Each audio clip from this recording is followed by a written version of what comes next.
So, the topic that I chose is floor framing, chapter 5. So, first is papakita ko muna yung mga given numbers na ginawa ko lang, which is meron tayong dito ay 2 meter, 2 meter, 2 meter, 2 meter. Tapos meron ding 3 meter, 3 meter, 3 meter. Equivalent to 6 meter. Tapos dito naman is 7 meter. Meron tayong beam 4, beam 5, beam 3, beam 2, beam 1, tsaka girder 1. Meron tayong mga loads na 10 kilopascal, 10 din, tapos 12. And meron tayong T-post na T-beam na 250 meter sa upper, and sa lower naman is 50 millimeter. Tapos yung height niya naman is 50 meter at the top. Tapos yung naman area 2 is 150 meter. Now ang required is to solve for G1 only. Ito yung G1. So ang mga hinahanap is maximum shear, maximum moment, shear and moment diagram, moment of inertia, the Q, the force FB, FV, and centroid. So first is identify muna natin kung saan makalokot yung hinahanap, which is itong G1. Itong G1 naman, makita naman natin na sa drawing na hindi na natin kailangan isa-isahin na hanapin yung mga loads ng bawat beam para ma-solve yung G1. Pwede na natin i-direct total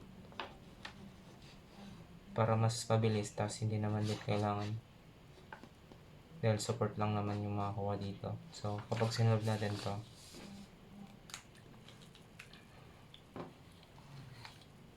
so let's say solve for G1.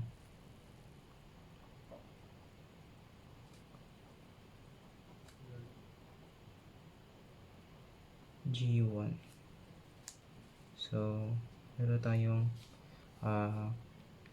tayong length na 3 meter. So medyo pahabain ko na lang para medyo makita sa image. Gawin natin 6 para medyo clear.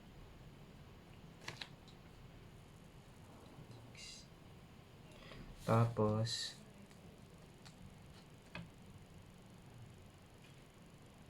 meron tayong support dito tsaka dito. So may support. Tapos uniform distributed load yung natin dahil same naman siya ng tapos yung ng load. Tapos straight lang yan kasi yun nga 12 kVA parehas. Yan, drawing muna natin. Let's draw it first. So meron tayong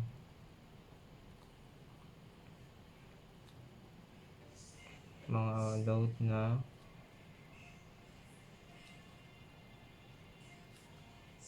i-draw natin para mabilis lang, para nabigets natin.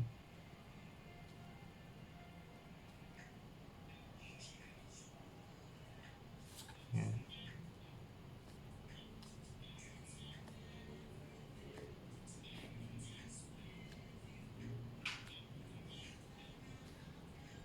Meron tayong R1 and R2.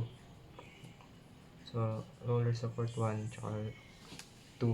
So ang ating weight is 12 kPa. Since kPa pa lang yan, multiply natin siya sa length ng kanyang yan, yung beam ay yung itong distance na to.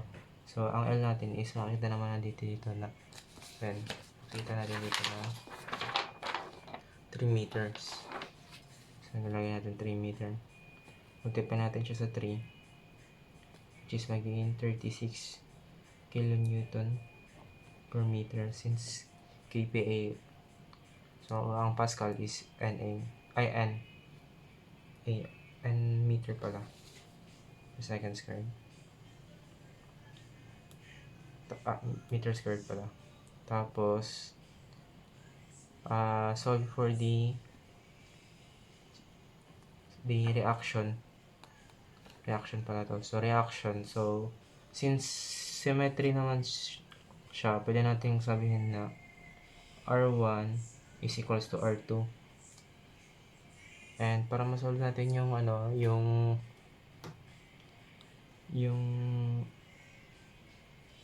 reaction is ito lang yan. 36 times the distance 3 meter divided by 2. So ang R1 ay ang ating R1 R2 is equals to, calculator, 36 times 3 divided by 2. Meron tayong 54 kilonewton since naka-kilonewton tayo. Tapos yung meter is cancel out yan. So meron tayong 54 kilonewton. Tapos drawing natin yung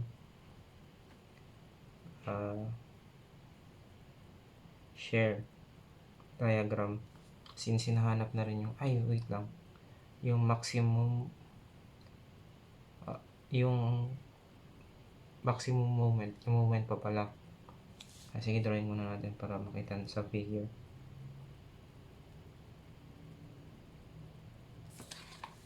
Drawing natin para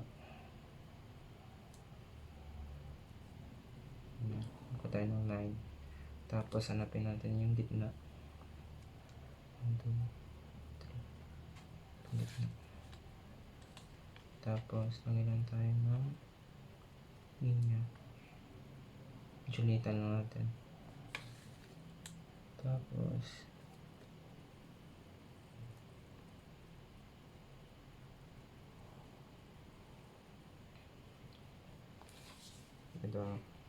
ito yung kanyang drawing since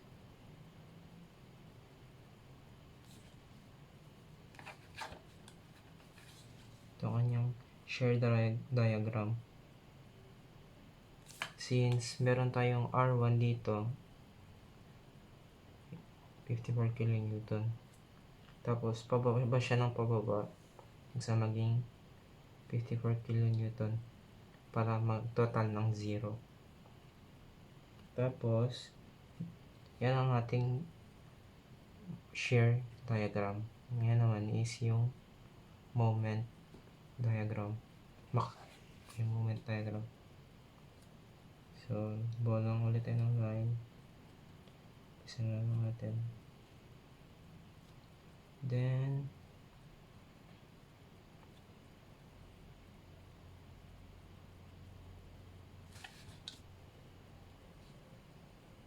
walang tayo ulit.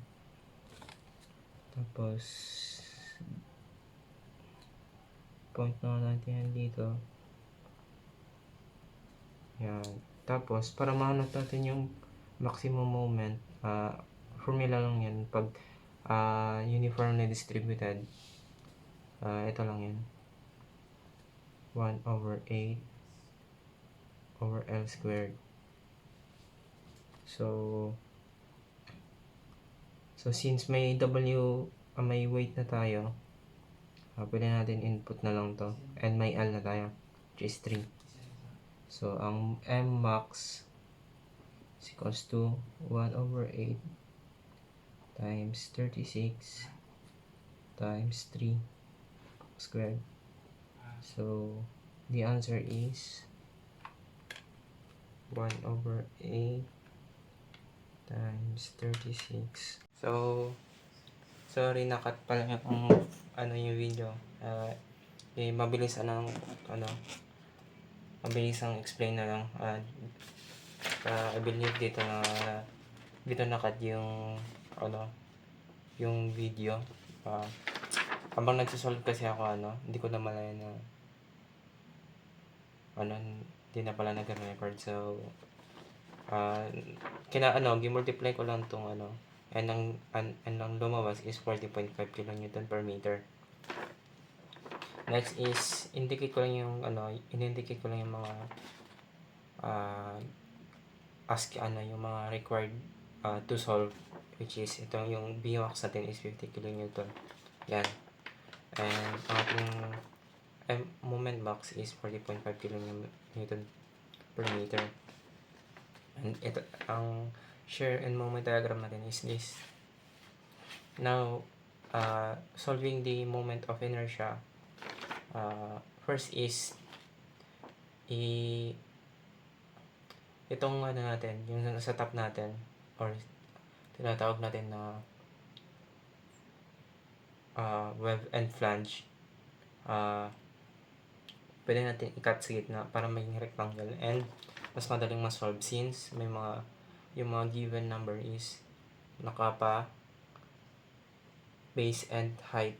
So para mas siya sa rectangle, and kinat ko siya sa dalawa para makuha ko yung total area, which is A1 and A2. So ang A1 is 250 mm, tapos ang base niya is 250 mm and ang height niya is 50 mm. So pinag-multiply ko lang and nakuha ko is 12,500 mm squared. And sa A2 naman is 50 yung base and ang height is 150. So wag lang masyado diyang wag yung pabaliktad-baliktad. Okay lang kung sa area lang, pero pag dating sa inertia or sa Q, dyan magkakatalo. Kaya wag yung masyadong ipabaliktad-baliktad. So yun lang, tips ko lang. So ang A total natin is 20,000 mm squared. So using this formula para makuha natin yung centroid nung